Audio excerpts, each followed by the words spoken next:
had never seen such an ugly-looking demon with a sinister sneer under his hideous face. With light steps, he cautiously approached Wendy, who was sleeping.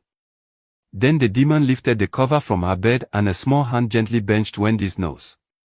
Unable to breathe, Wendy's mouth opened instantly. The devil, who was about to succeed in his plot, smiled treacherously. The cat soon smelled something unusual in the house and climbed up on a tree branch. As the demon prepares to feed on the girl's soul, the cat leaps out of the window. The demon jumped from the bed immediately upon seeing this as the cat is about to catch him.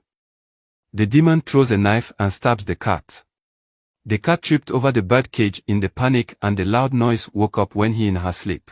The cat was injured and left the scene. Wendy's parents were also awakened by the noise. At this point the demon picked up its weapon and ran to the hole, raising the knife in its hand where he would come back. He then quickly went inside the hole.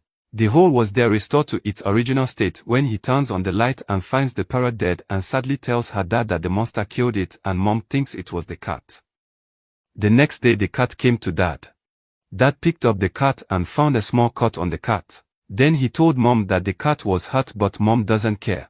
She still thinks the parrot was killed by the kitten. Then the cat was bitten by the parrot when dad left for work. Opened a tin of cat food. She lured the cat over to eat the cat food. The cat just ran into the box and was locked in by the mother.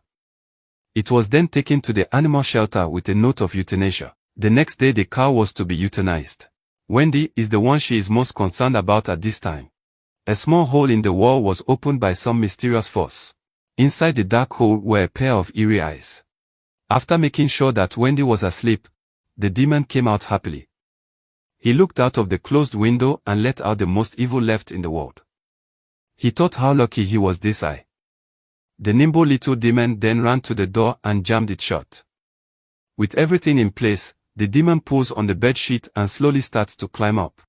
He managed to reach the bed, but the head on top of his head hit Wendy's foot. The demon is kicked off the bed and falls into a nearby rubbish bin. At that moment the cat escaped. When the cage was opened, he was desperately trying to get home in the pouring rain. At this moment the wretched demon climbed out of the rubbish dam. When this side didn't work, he went to the other side of the bed and climbed up. Then the demon gently pinched Wendy's nose and made Wendy open her mouth meanwhile. The cow ran back through the rain and quickly climbed up to the top of the tree, but it was blocked by the window. Without hesitation, the cat turned its head and went in search of a new entrance. The demon is sucking when he saw. No sooner had he taken a mouthful of soul than when he began to cough slightly, then the demon continued to suck the soul. The girl's soul slowly injured the demon's bite and Wendy's coughing got worse and worse. Suddenly the cat jumped down the chimney, disturbing the demon who was sucking the soul. The demon became very angry. The cat immediately jumped on the bed and the demon pulled out his sword. When he was so frightened that she screamed out loud and woke up her mother next door. The kitten and the demon were fighting and they were neck and neck. Then the demon tried to do a kubos and fell into the bottle. The cat quickly went after him and they fought again. The cat knocked over the bottle and the demon was rolled away in the bottle. At this point the demon tried to escape into the cave but found he couldn't push the book. Helpless he pushed roller skates towards the cat. At that moment he saw the floating balloon. So we hurriedly climbed up to the roof and then grabbed the balloon. Stream and flew out. The cat slapped him. The demon was hit and kept spinning around. The demon then landed on the record player. The cat went over and found that he couldn't reach it, so he flipped the disc switch. The disc spun slowly, as if it wasn't going fast enough. The cat just did the speed again and scared the demon by screaming "Vindicate."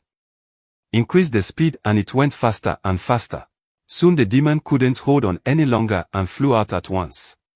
He was instantly sucked into the electric fan at the moment Death slammed the door open and as soon as Mom turned on the light. She saw the kid in Wendy's arms. She tried to snatch the cat away from him. At this point Dad shouted for them to be quiet. Wendy told the whole story of what had happened. Dad asked where the demon was in. Wendy said it was in the fan. So Dad went to the fan and saw a trail of blood on the floor. Then he picked up the knife on the floor and studied it. At this point when he removed the book that was blocking the hole and she told her parents that the demon had come out of here looking at the hole in front of him, Dad instantly understood. This time Mom finally believed Wendy and the kid and Wendy's arms. From then on the cat lived a happy life and became Wendy's loyal pet.